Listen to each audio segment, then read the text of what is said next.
चल एक बात बता तू आज, क्या? सबसे आसान रिश्ता कौन सा हो घर की बेटी होना, और सबसे मुश्किल रिश्ता? घर का बेटा होना। गलत जवाब। क्यों? सबसे मुश्किल तो बेटी का क्यों? पराये घर जावे, अपना घर छोड़ के। कितनी मुश्किल हो वैसे? गलत जवाब। क्यों? घर का बेटा घर में होते हुए भी पराया होता है, बेटी दूसरे के घर होते हुए भी अपनी होती है। क्या समझे?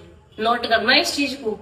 बेटा घर की जिम्मेदारी उठाएगा, माँ बाप की जिम्मेदारी उठाएगा, बहन के भात छूचक हर टाइम पे खड़ा होने तक की जिम्मेदारी निभाएगा, लेकिन वो फिर भी पराया रहेगा। माँ बाप कभी भी बेटी से अपने मन दुख की सारी बतला लेंगे, बेटे के धोरे बैठ के नहीं बतला लेंगे। बेटे के ऊपर कितना ही प्रेशर हो, कितना ही स्ट्रेस हो, उसे बच्चे भी पालने, उसको जिम्मेदारी भी बहुत सारी उठानी, पर फिर भी वो अपने बाप के कंधे लगकर रोके नू नहीं कह सकता कि पापा मैं इतना दुखी हूँ या मुझे यो दिक्कत है। बेटी इतनी सी बात होते के साथ ही ज्ञान माँ के सामने भी रो देगी, बाप के सामने भी रो देगी। तो सबसे मुश्किल काम जो है घर का बेटा होना है।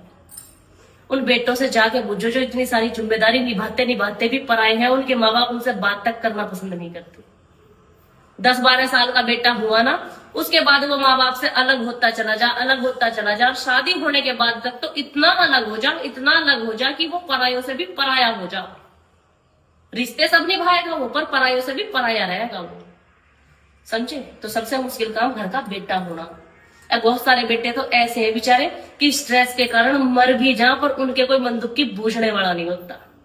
बहू को लगेगा तेरी नहीं सुनता, माँ बाप को लगेगा ये तो बहू का होगा, बहन को लगेगा भाई की शादी होगी वो उसका होगा, और वो बेचारा किसी का नहीं रहता, बारे बाट हो जा।